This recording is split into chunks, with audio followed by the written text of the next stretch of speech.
Shalom, selamat siang teman-teman. Perkenalkan, nama saya Dewan Domirin, NPM 1059. Saya dari Universitas Musamus Merauke, Fakultas Kedokteran dan Ilmu Pendidikan, jurusan Pendidikan Jasmani dan Kesehatan dan Rekreasi. Di sini saya akan mempresentasikan materi yaitu apa itu metode pembelajaran pendidikan jasmani, olahraga dan kesehatan (PJOK di SD). Metode pembelajaran jasmani, olahraga dan kesehatan (PJOK di SD) adalah pendekatan yang digunakan untuk mengajar mata pelajaran PJOK kepada siswa di tingkat sekolah dasar. Metode ini bertujuan untuk mengembangkan pengetahuan, keterampilan, sikap, bertujuan untuk mengembangkan pengetahuan, nilai-nilai positif siswa terkait dengan aktivitas fisik dan olahraga.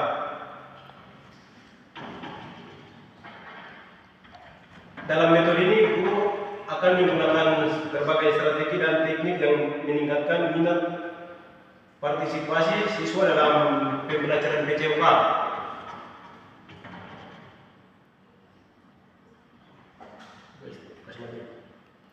Cara menggunakan metode pembelajaran PJOK di SD.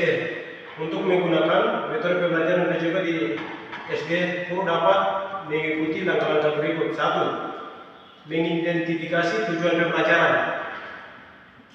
Guru perlu mengidentifikasi tujuan pembelajaran yang ingin dicapai melalui metode PJOK di SD. Tujuan tersebut dapat berkaitan dengan peningkatan keterampilan motorik, kebugaran fisik, pemahaman konsep dalam dasar olahraga atau mengembangkan sikap positif terhadap aktivitas fisik.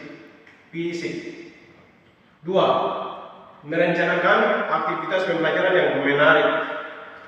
Guru perlu merencanakan aktivitas pembelajaran yang menarik dan sesuai dengan tujuan pembelajaran. Aktivitas tersebut berupa permainan olahraga, latihan, atau penjelajahan konsep PJOK melalui diskusi atau refleksi.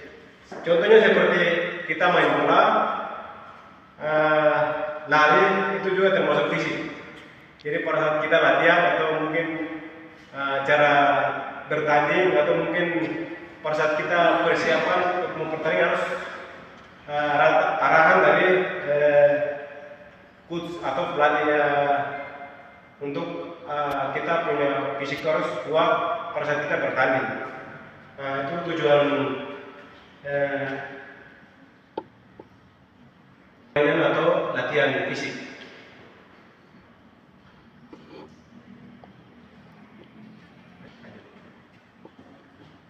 Memberikan umpan balik dan evaluasi. Guru memberikan umpan balik yang konstruktif kepada siswa untuk membantu mereka memahami kemajuan dan perbaikan yang perlu dilakukan. Selain itu, guru juga perlu melakukan evaluasi terhadap kemampuan dan pemahaman siswa terkait dengan konsep keterampilan PJOK.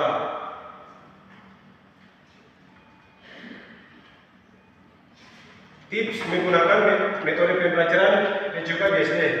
Untuk meningkatkan efektivitas penggunaan metode pembelajaran PJOK di SD, berikut adalah beberapa tips yang diterapkan oleh guru.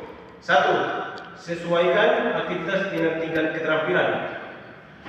Perhatikan tingkat keterampilan dan kemampuan fisik siswa saat merencanakan aktivitas pembelajaran.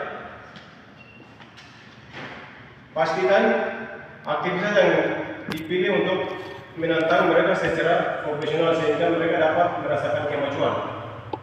2. Libatkan siswa dalam penentuan tujuan pembelajaran. Melibatkan siswa dalam penentuan tujuan pembelajaran dapat meningkatkan motivasi mereka dalam pencapaiannya.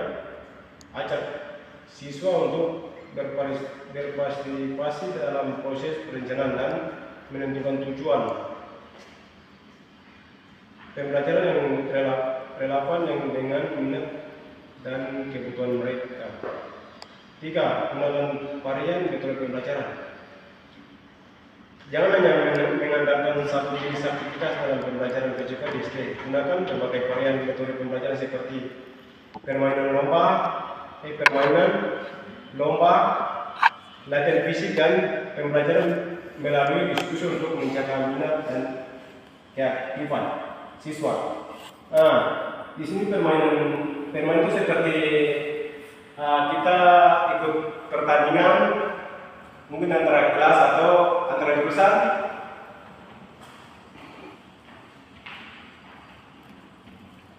Latihan fisik. Latihan fisik tadi sudah sampaikan yang seperti yang tadi. Kita sebelum beberapa minggu atau beberapa hari untuk pertandingan, kita sebelumnya harus persiapan fisik, latihan untuk kita mempersiapkan untuk mengikuti pertandingan, agar pertandingan itu kita bisa dimenangkan. Seperti itu untuk latihan fisik.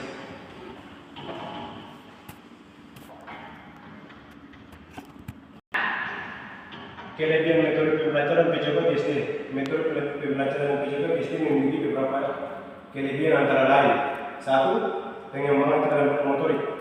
Metode ini dapat membantu siswa mengembangkan keterampilan motorik dasar seperti berlari, melompat, melempar, melangkah, dan bergeser melalui berbagai aktivitas. Ada beberapa jenis keterampilan motorik dasar seperti berlari. Berlari itu macam kita seperti pada saat perlombaan antara atletik, kita bisa lari ikut atletik olimpiade. Itu lari. Yang kedua, melompat. Jadi macam seperti kita ada atlet yang sering melakukan melompat. Itu perlombaan, melempar, dan menangkap.